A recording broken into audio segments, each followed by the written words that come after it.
En 2008, la NASA s'est posé une question intrigante. Comment les araignées construisent-elles leur toile en apesanteur? Elle a donc envoyé 2 araignées dans la Station spatiale internationale. La première était la participante principale, et la seconde remplacerait la première au cas où elle aurait un problème. Cependant, les choses ne se sont pas déroulées comme prévu. L'araignée de secours a réussi à s'échapper et a rendu visite à sa compagne, ce qui a entraîné un certain désordre. Elles ont construit des toiles enchevêtrées qui interféraient l'une avec l'autre. Comme si cela ne suffisait pas, les mouches censées leur servir de nourriture ont commencé à se reproduire plus vite que prévu. Leurs larves se sont échappées de leur récipient et ont recouvert la fenêtre avant du compartiment. Très vite, les araignées se sont retrouvées complètement cachées derrière les larves. Bien que cette première expérience ne se soit pas bien déroulée, l'une des chercheuses impliquées dans son organisation était toujours curieuse. En 2011, elle a eu l'occasion de répéter l'expérience. Cette fois, elle a demandé l'aide d'autres chercheurs. Ils ont décidé d'envoyer une espèce d'araignée différente dans l'espace et ont préparé 4 spécimens, 2 pour l'ISS et 2 pour la Terre, afin de pouvoir comparer les résultats. L'objectif était d'exposer les araignées à des conditions de gravité variables et d'observer leur comportement. Toutefois, il y a eu un autre rebondissement dans l'histoire. Au départ, ils pensèrent avoir 4 araignées femelles, mais il s'est avéré que 2 d'entre elles étaient des mâles. Déterminer le sexe des jeunes araignées peut être délicat, mais heureusement, un mâle avait déjà été envoyé dans l'espace tandis que l'autre était resté sur Terre, ce qui a permis de recueillir de précieuses données. La deuxième expérience s'est avérée fructueuse. Les araignées étaient actives, elles construisaient et démontaient des toiles, et même sans l'aide de la gravité, elles en tissaient de nouvelles. 3 caméras ont pu prendre des milliers de photos, témoignant de leur intense travail sur les toiles. Fait intéressant, les araignées semblent créer des toiles beaucoup plus symétriques dans l'espace que sur Terre. Le centre des toiles est plus proche du milieu, et, étonnamment, les araignées ne positionnent pas toujours leur tête vers le bas comme elles le font généralement sur Terre. Cependant, un facteur important a fait toute la différence. La lumière. Lorsque les araignées de l'ISS disposaient d'une source de lumière, elles tissaient des toiles asymétriques, semblables à celles que l'on trouve ici. La lumière jouait un rôle crucial dans l'orientation des araignées. Les lampes du compartiment étaient fixées en haut. Si les lampes avaient été positionnées différemment, par exemple sur le côté, il aurait été difficile d'observer l'effet de la lumière sur la symétrie des toiles. Lorsque les lampes étaient éteintes, les araignées se reposaient dans des orientations aléatoires sur leur toile. Pourtant, une fois les lumières allumées, elles s'orientaient à l'opposé de la source lumineuse, c'est-à-dire vers le bas. Ainsi, en l'absence de gravité, la lumière les aidait à s'orienter. Cette découverte était inattendue car les araignées peuvent généralement construire leur toile dans l'obscurité et capturer efficacement leur proie, même sans lumière. Les toiles d'araignées sont des choses vraiment cool. C'est comme si ces créatures avaient de petites usines de production de soie dans leur corps. Elles stockent leur fil sous la forme d'un liquide très concentré. Et une araignée de jardin ordinaire peut produire jusqu'à 7 types de soie différents, chacun avec une combinaison unique de protéines. Chaque type de soie a une fonction différente. Par exemple, un certain type donne une toile élastique qui peut absorber l'impact des insectes qui viennent s'y prendre. Un autre type de soie donne un fil flexible et solide, difficile à casser. Certaines protéines présentes dans la soie la protègent contre les bactéries et les champignons nuisibles, ce qui permet à la toile de durer plus longtemps. Elle conserve également son humidité afin qu'elle ne se dessèche pas. Imagine une maison où tu n'as rien besoin d'acheter. Elle s'entretient toute seule. La soie d'araignée est plus légère que le coton et incroyablement fine, jusqu'à 1000 fois plus fine qu'un cheveu humain. Mais elle est aussi incroyablement solide. Elle doit l'être, car les araignées doivent y vivre au quotidien. Elles y combattent les insectes et affrontent les éléments comme la pluie et le vent. Mais tu ne t'attendrais pas à ce qu'elle soit plus résistante que l'acier, n'est-ce pas? Bien sûr, dans la réalité, on ne trouve pas d'acier aussi fin, mais si tu pouvais en trouver un morceau du même poids que la soie d'araignée, tu verrais qu'il existe des similarités entre ces deux matériaux. En fait, la soie d'araignée est 5 fois plus résistante que l'acier de même épaisseur. La soie est également très extensible. Elle peut s'étirer jusqu'à 4 fois sa longueur initiale. De plus, elle reste solide même par des températures inférieures à moins 40 degrés. Les araignées les plus courantes sont les Araneidea. Elles sont passées maîtres dans l'art de construire ces toiles que tu peux voir dehors. C'est là qu'elles ont le plus de chances d'attraper leur déjeuner. Mais cela signifie également que leurs toiles sont plus susceptibles d'être endommagées. C'est pourquoi elles ont une habitude fascinante. Elles reconstruisent leurs toiles entièrement tous les jours, même si elles semblent en bon état. Comme j'aimerais être aussi dévoué à l'entretien de ma chambre. Ces araignées font cela pour se tenir prêtes, le soir, à attendre patiemment que leur proie potentielle se fasse prendre dans leur piège soigneusement préparé. À première vue, cela peut sembler une perte de temps. Après tout, elles doivent investir une quantité importante de protéines pour produire la soie qui forme leur toile. Mais même si cette araignée n'attrape pas son repas pendant la nuit, elle dispose généralement de suffisamment de protéines pour démonter sa vieille toile et en construire une nouvelle pour la nuit suivante. Lorsque l'araignée démantèle l'ancienne toile, elle consomme en même temps sa soie et, ce faisant, recycle les protéines qu'elle contient. Si tu as déjà observé une araignée sur sa toile, tu as dû remarquer à quel point elle réagit attentivement aux moindres vibrations. Il s'avère que la soie est capable de s'adapter à différentes fréquences sonores, contrairement à d'autres matériaux. Lorsqu'une araignée construit sa toile, elle ne se contente pas de filer la soie et de la laisser telle qu'elle. En fait, l'araignée ajuste la soie en la serrant ou en la relâchant et en modifiant la façon dont les différents fils sont reliés. De cette façon, elle crée une toile qui peut vibrer ou produire différents types de sons. L'araignée est comme un musicien qui accorde sa guitare. On surnomme cette tisseuse de dentelle à pattes de plume l'araignée de jardinerie parce qu'elle aime vivre dans l'humidité des serres. Et elle a un moyen vraiment génial d'attraper les insectes. Au lieu de tisser des toiles collantes comme les autres araignées, elle utilise l'électricité. Elle produit une soie incroyablement fine, presque à l'échelle nanométrique. Et sur ses pattes arrière, cette araignée possède des poils spéciaux qui agissent comme de minuscules peignes. Lorsque la soie sort de son corps, l'araignée utilise ses poils pour peigner et manipuler la soie. Et c'est là que la magie opère. Ce processus génère une charge électrique. Les fils de soie sont maintenant crépitants d'électricité et viennent former de petites boules qui ressemblent à des pelotes de laine duveteuses. Ces pelotes chargées d'électricité sont un excellent moyen de piéger les insectes qui passent par là. Lorsque des proies entrent en contact avec la soie, la charge électrique fait s'accrocher les fils à leur corps, ce qui les empêche de s'enfuir. Les Chairostris darwini femelles fabriquent des toiles gigantesques qui peuvent s'étendre au-dessus des rivières et des lacs et mesurer plus de 24 mètres de diamètre. Il s'avère que ces toiles gigantesques ne sont qu'une partie de leur plan génial pour attraper leur proie. Une toile super solide qui passe au-dessus de l'eau comme un pont peut capturer de gros insectes volants, par exemple des libellules. Mais c'est un chantier impressionnant qui nécessite plusieurs jours de travail. Ces fils spéciaux traversent la rivière et fixent solidement la toile à chaque berge. Aucun moyen d'y échapper. Salut les amis. Nous allons aujourd'hui déboulonner quelques mythes sur l'espace. Montez à bord de notre navette et tirons tout ça au clair une bonne fois pour toutes. Imaginez ça. Vous flottez dans l'espace en buvant une tasse de chocolat chaud lorsqu'une pensée étrange vous vient à l'esprit. Peut-on crier dans l'espace? Et si oui, est-ce que quelqu'un entendrait ce cri? Si vous avez vu Alien, vous connaissez la réponse. On ne peut pas entendre les sons dans l'espace. Ce n'est pas que les sons n'existent pas. C'est juste qu'on ne peut pas les entendre. Il n'y a personne de mieux placé pour déboulonner ce mythe que Chris Hadfield. Il a participé à plusieurs sorties dans l'espace au cours de sa vie d'astronaute. Une fois dans l'obscurité de l'espace, on n'entend plus rien. Tout ce que l'on entend, c'est le silence. Un silence absolu. Mais, juste à côté, il y a une énorme boule de feu, le Soleil. Nous n'entendons pas ces explosions parce qu'il n'y a rien pour porter les sons.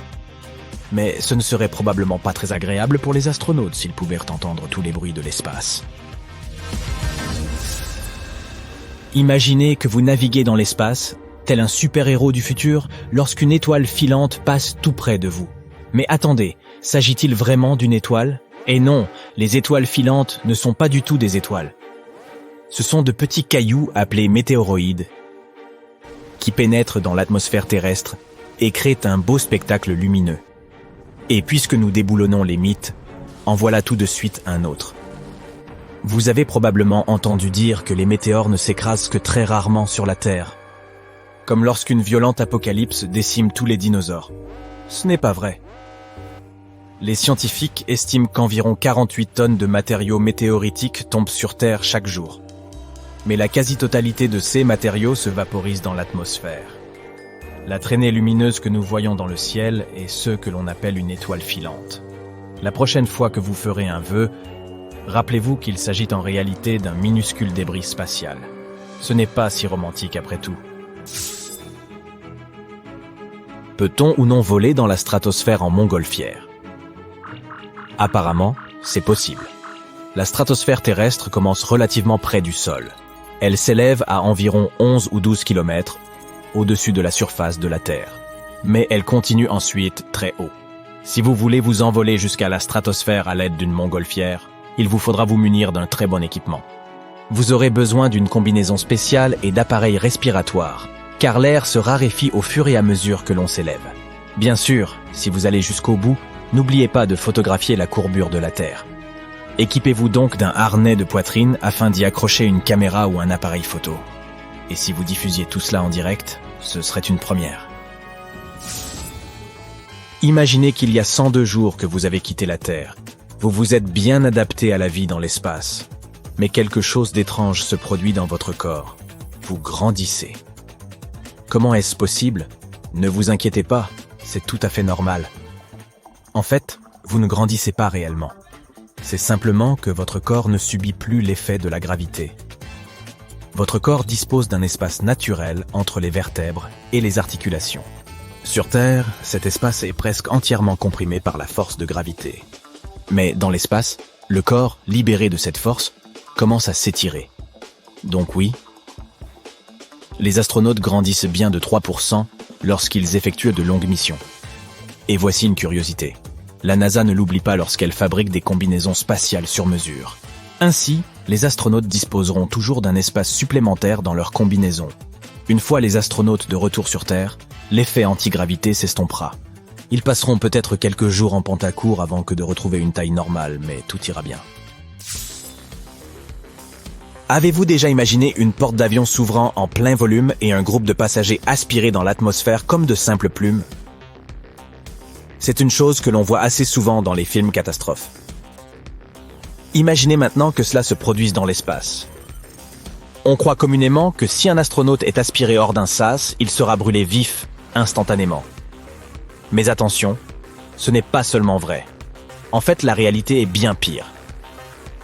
D'après l'astronaute Chris Hadfield, voici ce qui se passerait.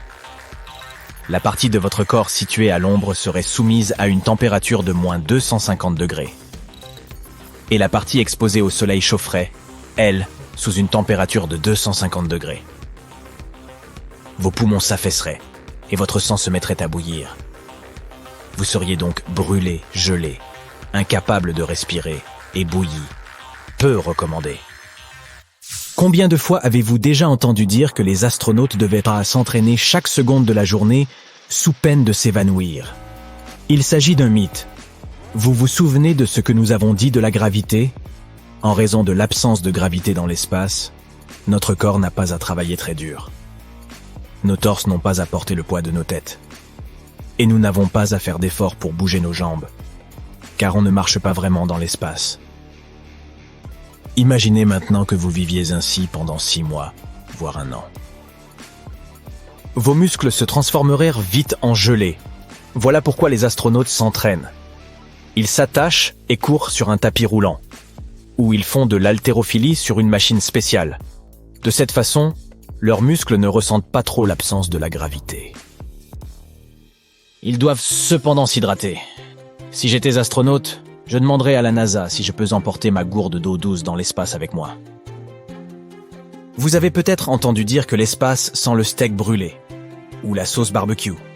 Même si cela semble absurde, ce mythe est plus vrai que faux. Les astronautes ne peuvent évidemment pas sentir l'odeur de l'espace lorsqu'ils y sont, car ils ne peuvent pas enlever leur casque. Ils sentent généralement cette odeur une fois que leur véhicule s'est amarré et qu'ils ont ouvert le sas. Apparemment, cette odeur est due à la présence d'hydrocarbures flottant dans l'espace. Qui l'eût cru? Laissez-moi à présent vous poser une question. Pensez-vous vraiment que si les astronautes pouvaient voler à la vitesse de la lumière, ils ne vieilliraient pas d'une seule seconde? Je savais que vous diriez non. Tirons cela au clair. Tout d'abord, nous n'avons pas encore trouvé comment voyager à la vitesse de la lumière. Cela nécessiterait une immense quantité d'énergie et nous ne disposons pas de la technologie nécessaire. Deuxièmement, même si nous parvenions à mettre un humain à l'intérieur d'un vaisseau voyageant à la vitesse de la lumière, cette personne continuerait à vieillir. Elle vieillirait différemment des personnes restées sur Terre.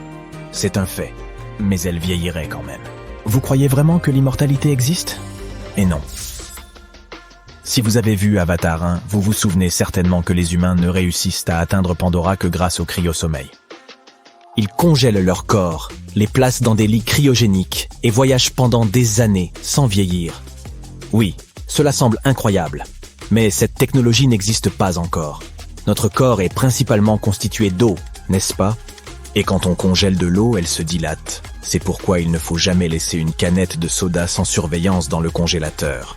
À l'heure actuelle, si nous congelions le corps d'une personne, l'eau qu'il contient se dilaterait, et cela endommagerait les tissus et les organes. Alors non, nous ne pouvons pas cryodormir pour voyager dans l'espace, pas encore tout au moins. Voici une idée folle. Que se passerait-il si un astronaute emportait un drone lors d'une sortie dans l'espace ? À moins qu'il ne s'agisse d'un drone conçu par la NASA, l'engin gèlerait et brûlerait probablement sans protection spéciale. Mais on peut toujours rêver, pas vrai ? Personne ne t'entendra crier dans l'espace, ou quelque chose comme ça. Nous avons tous entendu cette phrase qui fait froid dans le dos. Et c'est vrai, l'espace est en grande partie constitué d'un gigantesque néant. Il y a beaucoup d'espace dans l'espace. Mais cela ne signifie pas qu'il n'y ait pas de bruit. En fait, il y en a beaucoup. Et certains d'entre eux pourraient même te faire frissonner. Nous allons nous pencher sur les sons les plus effrayants de l'espace. Tout d'abord, comment les bruits cosmiques sont-ils enregistrés ? Le son n'est que la vibration de molécules. Lorsque tu cries, les molécules se poussent furieusement les unes les autres jusqu'à ce qu'elles atteignent l'oreille de la personne en face de toi. Ces vibrations sont alors transmises au cerveau et nous les reconnaissons comme quelque chose dont il nous faut parfois nous excuser. Pour entendre quelque chose, nous avons donc besoin des molécules. Et c'est là que ça se complique. Il n'y en a pas dans l'espace. L'univers est presque entièrement constitué de vide. Oui, de vide absolu. Cependant, les magiciens de la NASA parviennent tout de même à enregistrer les sons de l'espace. Comment font-ils ? Eh bien, il existe certains types d'ondes qui n'ont rien à voir avec les molécules. Nous, les gens ordinaires, ne pouvons pas les percevoir sans certains appareils. Parmi ces ondes, il y a par exemple les ondes radio. Nous avons besoin d'une radio ou d'un appareil de ce type pour les reconnaître. Et c'est exactement ce que font les satellites de la NASA. Ils captent des ondes radio. Grâce à eux, nous pouvons connaître le bruit que font les corps cosmiques. Ces satellites enregistrent une multitude d'ondes, la fluctuation des plasmas, les champs magnétiques et d'autres choses. Les scientifiques de la NASA transforment ensuite tout cela en pistes sonores ordinaires. Et certaines de ces choses font un bruit assez effrayant, c'est le moins que l'on puisse dire. Prenons par exemple notre champ magnétique. Il entoure notre planète comme un bouclier invisible, nous protégeant de toutes sortes de nuisances comme les radiations ou les vents solaires. Nous ne pouvons ni le voir, ni le sentir, mais aujourd'hui nous pouvons l'entendre. Des chercheurs de l'Université technique du Danemark ont recueilli des ondes magnétiques enregistrées par le satellite Swarm de l'ESA. Ils les ont ensuite converties en pistes audio et ont obtenu un résultat assez effrayant. En vérité, ça ressemble plutôt au bruit d'une effroyable créature nocturne. Et si tu as en tête la carte du champ magnétique terrestre, tu auras l'impression qu'une araignée rôde dans les parages. Brrr! Et ce n'est pas le seul son étrange que nous avons capté sur Terre. Récemment, nous avons capté un autre signal radio en provenance de l'espace. Les scientifiques ont découvert qu'il provenait d'un endroit très éloigné, à des milliards d'années-lumière de nous. Ces salves ne durent généralement pas plus de quelques millisecondes, mais celle-ci était exceptionnelle. Elle a duré environ 3 secondes, soit des milliers de fois plus longtemps que d'habitude. En même temps, le signal était très précis, à tel point que les scientifiques l'ont même comparé à un battement de cœur. Les scientifiques pensent que ce signal est causé par des pulsars ou des étoiles à neutrons. Autrefois, Nikola Tesla a capté quelque chose de similaire. Malheureusement, à l'époque, on ne connaissait pas les pulsars. Tesla était donc persuadé d'avoir capté le message de créatures extraterrestres. Mais la vérité s'est avérée beaucoup moins fascinante. Passons maintenant de la Terre à la Lune. En 1969, les astronautes de la mission Apollo 10, la navette qui a effectué le dernier vol d'essai vers la Lune, ont survolé sa surface. Ils ont alors capté d'étranges signaux provenant de la face cachée de notre satellite. Nous ne voyons jamais cette face car la Lune est en état de verrouillage gravitationnel. Le son était si étrange que les astronautes ne savaient pas s'ils devaient le signaler à la NASA. Ils craignaient de ne pas être pris au sérieux, voire de ne pas être autorisés à participer aux prochaines missions spatiales. Voici à quoi cela ressemblait. Selon la NASA, il ne s'agit pas du tout d'une étrange musique extraterrestre. Il s'agit peut-être simplement d'ondes radio qui se sont modifiées les unes les autres en raison de leur proximité. Mais les astronautes qui l'ont entendu pour la première fois ont quand même eu un peu peur. Et qu'en est-il des autres planètes ? Il y a 40 ans, des scientifiques ont exploré la surface de Vénus. Ils y ont envoyé une dizaine de sondes pour y enregistrer des sons et des images. Nous savons maintenant quel genre de bruit émet Vénus, qui pourrait facilement nous détruire si nous nous en approchions. On ne s'attendait pas à autre chose de la part de la planète la plus dangereuse du système solaire. Hélas, Vénus est encore plus toxique que les trolls qui sévissent sur Twitter. Et ces sondes n'ont pas fait long feu. Elles sont rapidement tombées en panne après leur arrivée. Ensuite, nous avons Jupiter. Ce géant de l'espace, qui est 11 fois plus grand que la Terre, est absolument terrifiant. Une des sondes de la NASA, Juno, tourne autour de Jupiter toutes les quelques semaines. Elle se déplace à une vitesse phénoménale, à 209 214 km/h. Un jour, Juno a enregistré l'un des signaux invisibles les plus puissants qu'elle ait jamais rencontrés. Les violents vents solaires venaient d'entrer en conflit avec le champ magnétique de Jupiter. Cela fit un énorme boom cosmique. Le son original a duré 2 heures, mais il a été réduit à quelques secondes. En fait, cela ressemble assez au bruit d'une vague qui se brise sur un rocher. Mais rien de cela n'est comparable à l'horreur venue de l'une des petites lunes de Jupiter, Ganymède. En 2021, la sonde spatiale Galileo l'a survolée. Au cours de son vol, elle a capté quelque chose d'assez étrange.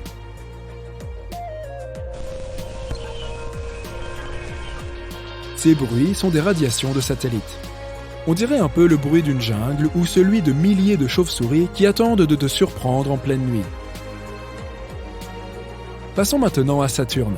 Ce signal a été capté par la station interplanétaire automatique Cassini-Huygens, lancée dans l'espace en 1997. En passant devant Saturne, Cassini a enregistré un son assez effrayant. Ces cris tout droit sortis de l'enfer ne sont que de simples ondes radio. Et ce n'est pas très différent de ce qu'émettent les aurores boréales sur Terre. Un peu plus tard, Cassini a capté un autre signal, le bruit des éclairs et des orages sur Saturne. Ces sons sont assez intéressants. On dirait un peu des pop-corns qui éclatent ou un compteur Geiger, n'est-ce pas ? Mais c'est simplement parce que ces éclairs sont extrêmement rapides.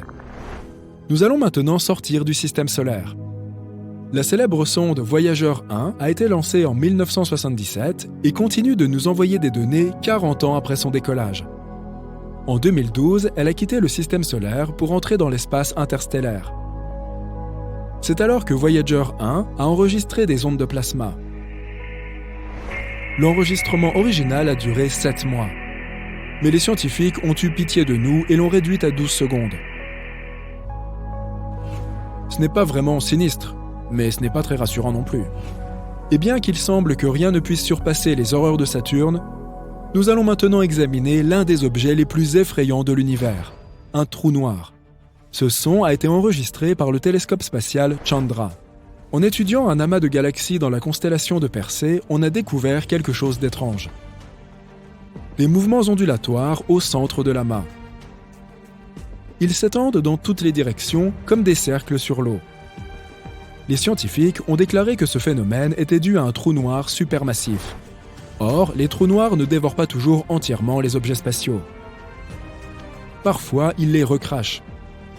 Cela entraîne des vibrations gazeuses que l'on peut convertir en bandes sonores. Ce qui est intéressant, c'est que l'oscillation de chacune de ces ondes dure environ 10 millions d'années. Cet enregistrement est donc très accéléré. Les scientifiques ont réduit le délai entre les oscillations environ 144 quadrillions de fois. Et voilà ce que ça donne. C'est probablement le son le plus sinistre de notre liste. Il n'est ni très puissant ni très violent, il a plutôt quelque chose de sombre et d'inquiétant. Voici donc les sons spatiaux les plus effrayants captés par la NASA. Comme je l'ai dit, la plupart d'entre eux ne sont que des ondes radio. Mais il est toujours amusant de se faire peur de temps en temps. Le Soleil est une étoile de taille moyenne, et pourtant elle pourrait contenir 1 300 000 terres. L'étoile est aussi 333 000 fois plus lourde que notre planète. La NASA a traduit les ondes radio créées par l'atmosphère des planètes en sons audibles. C'est ainsi que les astronomes ont découvert que le son produit par Neptune ressemble aux vagues de l'océan, que Jupiter a l'air d'être sous l'eau, et que la voix de Saturne ressemble à la musique de films d'horreur. La Terre, elle, sonne un peu comme du jazz bebop. Bon, d'accord, ça je l'ai inventé. La surface du Soleil est brûlante, mais un éclair est 5 fois plus chaud. La Terre est frappée par 100 éclairs chaque seconde, ce qui représente 8 millions de coups de foudre par jour et environ 3 milliards par an. Incroyable! Si tu parviens un jour à aller sur la Lune et à voir des traces de pas récentes, cela ne veut pas dire qu'il y a quelqu'un d'autre avec toi. Les empreintes de pas ou d'autres marques du même type peuvent subsister 1 million d'années là-bas, car la Lune ne possède pas d'atmosphère. Il n'y a pas de vent, même pas une petite brise qui pourrait, même lentement, effacer ces empreintes. Les astronomes ont trouvé le plus grand trou que nous ayons jamais vu dans l'univers. On l'appelle le vide géant et il s'étend sur une surface d'1 milliard d'années-lumière. C'est par accident qu'il a été découvert. L'un des membres de l'équipe de recherche s'ennuyait un peu et a voulu vérifier comment les choses se déroulaient dans la direction du point froid. Il s'agit d'une anomalie dans la carte du fond diffus cosmologique, ou FDC en abrégé. Il s'agit d'une faible lueur qui atteint notre planète depuis différentes directions et remplit l'univers. Elle traverse l'espace depuis près de 14 milliards d'années et constitue ce qui reste de la production lumineuse qui a suivi le Big Bang. Alors, tu tombes en plein cœur d'un trou noir et tu te prépares donc à une triste fin. Pas de panique.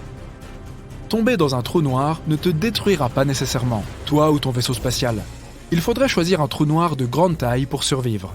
Si tu tombes dans un petit trou noir, ce qu'on appelle l'horizon des événements est très étroit. La gravité, quant à elle, s'intensifie un peu plus à chaque centimètre. Donc, si tu étends ton bras en avant, il y aura une grande différence de gravité qui s'applique entre tes doigts et ton coude. Cela aura pour effet d'allonger ta main, provoquant une sensation plutôt désagréable. Très désagréable pour être honnête. Les choses ne seraient pas tout à fait les mêmes si tu tombes dans un trou noir supermassif comme ceux qui se trouvent au centre des galaxies. Ces objets peuvent être des millions de fois plus lourds que le Soleil. Leur horizon des événements est vaste et la gravité ne change pas aussi rapidement. Ainsi, la force que tu ressentirais sur tes talons et au sommet de ta tête serait à peu près la même, et tu pourrais aller jusqu'au cœur du trou noir.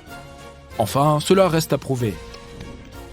Si tu regardes un film très touchant dans l'espace et que tu te mets à pleurer, tes larmes ne couleront pas. Elles s'accumuleront autour des globes oculaires. Tes yeux deviendront trop secs et tu auras l'impression qu'ils brûlent. Tout liquide exposé sur ton corps s'évaporera, y compris à la surface de ta langue. En parlant de brûler, c'est une chose que le feu ne peut pas faire dans l'espace. En effet, le feu peut se propager quand il y a un flux d'oxygène.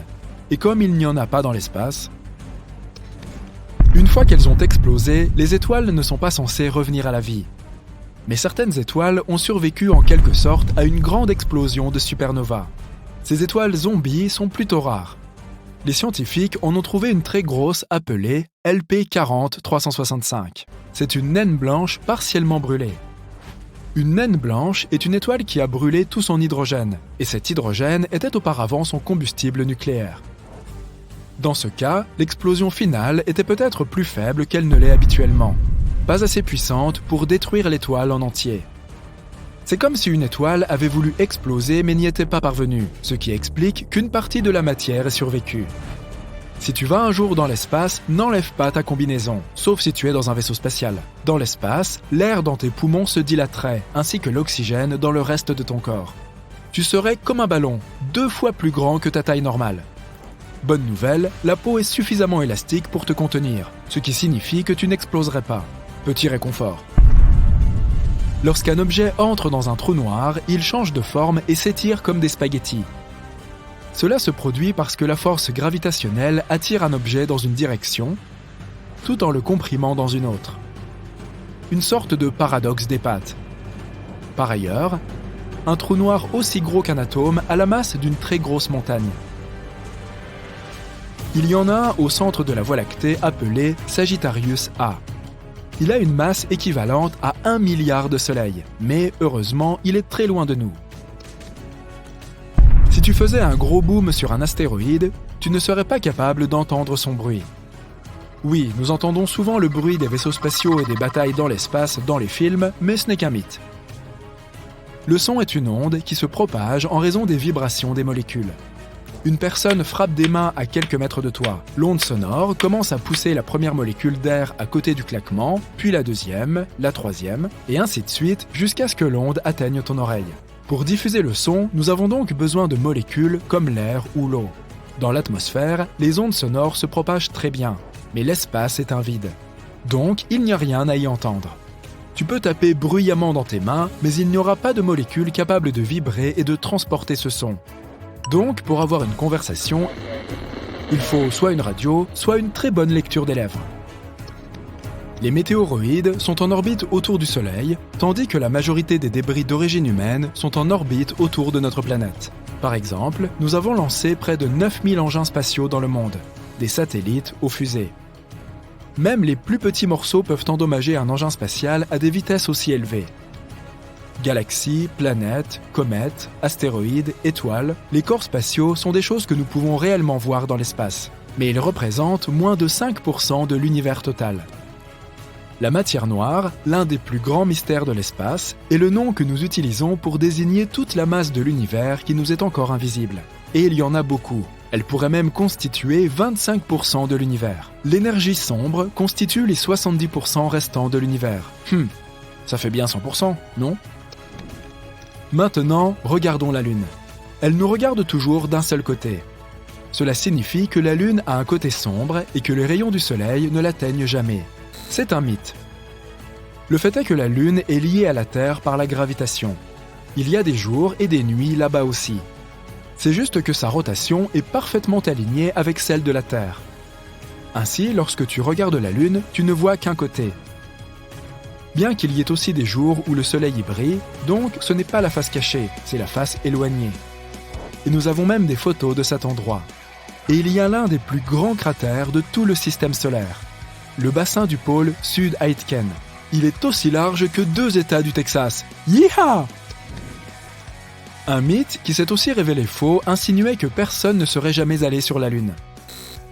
Ceci est la combinaison spatiale originale des premiers astronautes qui y sont allés. Regarde la semelle de la chaussure. Certaines personnes prétendent qu'il est impossible qu'ils aient pu laisser des empreintes comme celle-ci. En fait, c'est possible. Sur la Lune, les astronautes portaient des bottes supplémentaires par-dessus leur combinaison, et leurs semelles correspondaient parfaitement aux empreintes de pas sur la Lune. Les astronautes n'en ont pas eu besoin quand ils ont quitté la Lune, et les ont jetées quand la marche lunaire a été terminée.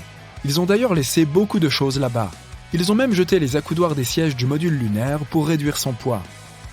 En comptant toutes les missions lunaires Apollo, le poids total des déchets sur la Lune s'élève à environ 187 tonnes, y compris plusieurs rovers lunaires, des débris de vaisseaux spatiaux, 6 modules lunaires et toutes les expériences laissées derrière. C'est comme 3 Boeing 737. Un autre mythe sur le Soleil est qu'il est jaune. On va t'envoyer dans l'espace pour celui-ci. Tu regardes par la fenêtre et il est blanc. Le Soleil nous semble jaune seulement à travers le filtre de notre atmosphère.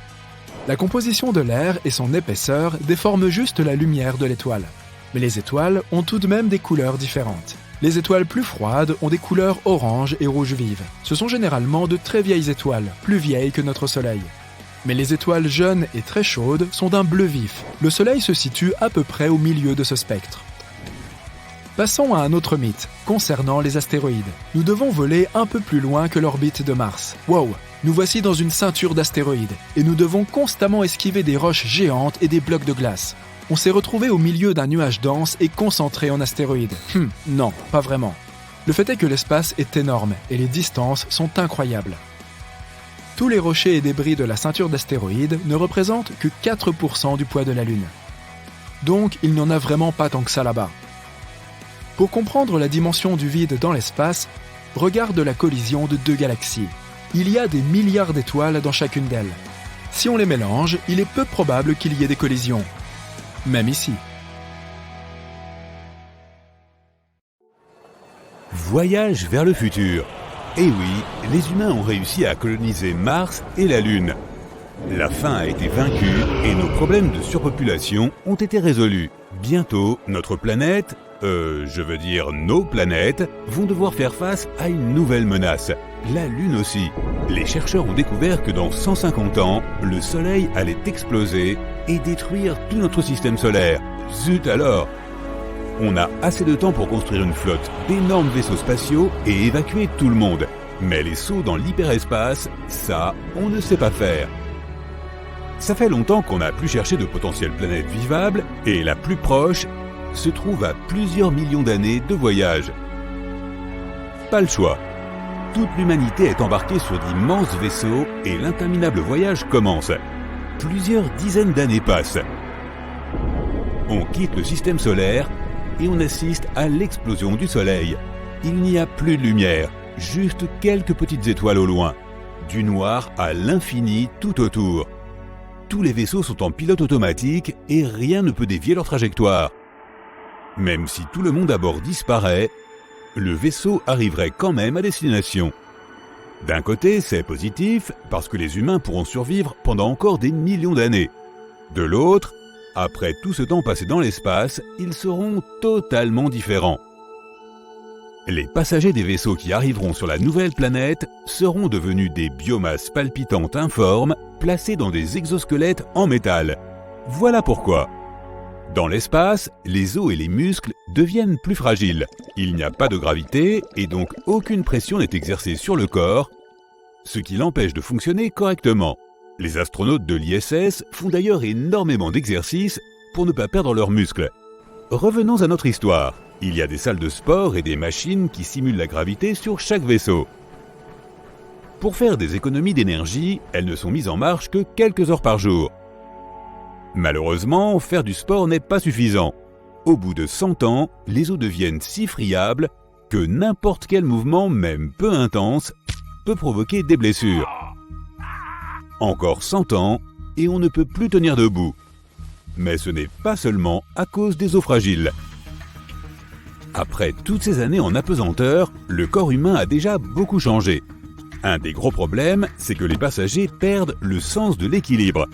Quand ils essaient de se lever, ils tombent. Les capitaines des vaisseaux ont démantelé les machines à gravité, elles ne marchaient pas de toute façon. Petit à petit, tout le matériel de sport a été récupéré et transformé en pièces de rechange pour le vaisseau. Le manque de gravité n'a pas seulement affaibli les passagers, il les a aussi rendus plus grands.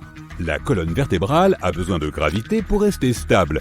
Sans gravité, les disques vertébraux se sont écartés. Les humains commencent à ressembler à des jouets gonflables. On distribue à tous les passagers des bras et des jambes mécaniques. On les enfile et c'est parti. Bidouiller le moteur, nettoyer les chambres, évacuer les ordures dans l'espace, soulever un objet, tout ça est impossible sans les bras et les jambes mécaniques. Plus le temps passe, plus les passagers deviennent impuissants. Par chance, les combinaisons mécaniques deviennent de plus en plus performantes. Depuis l'explosion du Soleil, la vue des humains a pris un sacré coup. Dans les vaisseaux, une lumière artificielle qui répand de la vitamine D remplace la lumière du Soleil. Le manque général de lumière fait dilater les pupilles des passagers. Au bout de quelques centaines d'années, leur vue commence vraiment à baisser. Mais ce problème est résolu grâce à la technologie. Des lentilles artificielles qui accentuent la lumière les empêchent de devenir complètement aveugles. Les vaisseaux sont désinfectés chaque jour pour empêcher la multiplication de bactéries et de microbes. Ça signifie aussi que le système immunitaire de l'être humain n'a plus aucune maladie à contrer. Très vite, il ne sera plus capable de se protéger et un simple rhume pourrait lui être fatal. Pour l'instant, aucun germe détecté à bord. Mais que va-t-il se passer en chemin ? Sur le vaisseau, il y a des millions de plantes qui poussent dans des serres spéciales grâce à de l'eau et de la lumière ultraviolette. Les plantes produisent de l'oxygène qui est distribué dans tout le vaisseau. Bien évidemment, ce n'est pas assez pour des millions de personnes, mais ça reste un petit souvenir. À force de vivre sur des vaisseaux spatiaux, les passagers se sont adaptés et ont presque arrêté de respirer. Les poumons ont pratiquement disparu et les êtres humains trouvent d'autres façons d'assimiler l'oxygène, par l'eau, par des réservoirs d'oxygène liquide. L'espèce se transforme totalement. Mais tout n'est pas négatif. L'ingénierie génétique fait d'énormes progrès tous les ans. De vraies combinaisons de survie sont créées. Elles donnent de la force et de la vitesse, permettent de bouger, de voir, d'entendre et même de parler. Les voix des passagers sont devenues si faibles qu'ils ne peuvent plus que chuchoter. Heureusement, dans les combinaisons, il y a un micro et des amplis. La nourriture est finie. Il n'y a plus que des liquides spéciaux. De toute façon, l'estomac humain ne peut plus rien digérer après toutes ces années dans l'espace. Un petit goûter pour la route ? Hors de question. Au début, il y avait plusieurs types de nourriture de l'espace. Mais au fur et à mesure, les passagers ont oublié le goût des choses. Ils ont arrêté d'aromatiser les liquides et les papilles gustatives ont cessé de fonctionner. Ils ont perdu le sens du goût. Pour certains, cette vie est insupportable. Mais ils ont toujours le choix. Ils peuvent s'enfermer dans une capsule de cryogénisation pendant des millions d'années. Il suffit de se faire décongeler à l'arrivée. Mais c'est très risqué de rester congelé aussi longtemps. Il est possible qu'un météore heurte le vaisseau, ou pire. Les passagers tentent une autre approche. Ils téléchargent leur conscience sur un ordinateur. C'est plus sûr et ça demande moins d'énergie. Comme ça, quand on se réveille, il suffit de déplacer les données de sa conscience dans une nouvelle combinaison humaine modifiée. Certaines personnes décident de rester éveillées et de mener une vie normale. Des milliers d'années passent, puis des millions. Les humains sont vraiment différents maintenant. Tous leurs membres sont artificiels et leur exosquelette est contrôlé par la pensée. Avec le temps, les bras, le cou, les jambes et les colonnes vertébrales sont devenus de plus en plus petits. Les os s'effritent et finissent par se dissoudre. Les yeux, les nez et les bouches disparaissent. Le cerveau n'est plus protégé par le crâne. Il est juste entouré de peau. Il ne reste plus que la pensée. Les humains sont désormais de puissants robots ultra performants, commandés par un petit sac palpitant rempli de cervelle. Ça fait plusieurs millions d'années que les humains ont quitté la Terre. Tous les passagers ont oublié que leur espèce est née sur une planète où il y avait de la gravité. L'histoire de la vie sur Terre est devenue un mythe, une légende. La plupart des humains à bord pensent que les vaisseaux sont leur seul lieu de vie possible et qu'ils n'ont jamais vécu autre part. C'est pour ça que lorsque les humains arrivent enfin à destination, personne n'a vraiment envie de débarquer ni d'explorer.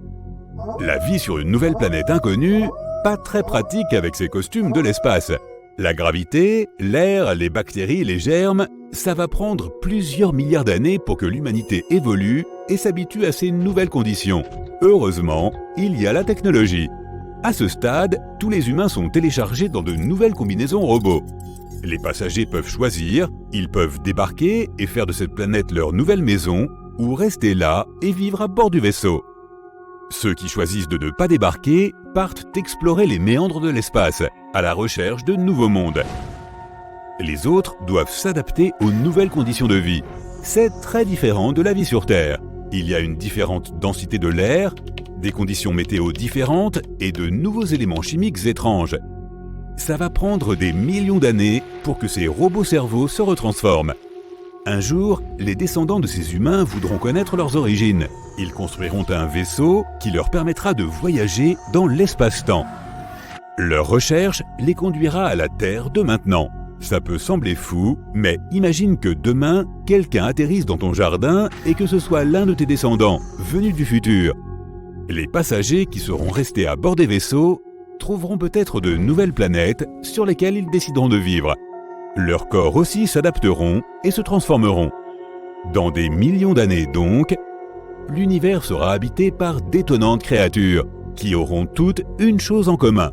À l'origine, toutes étaient des humains. À l'origine.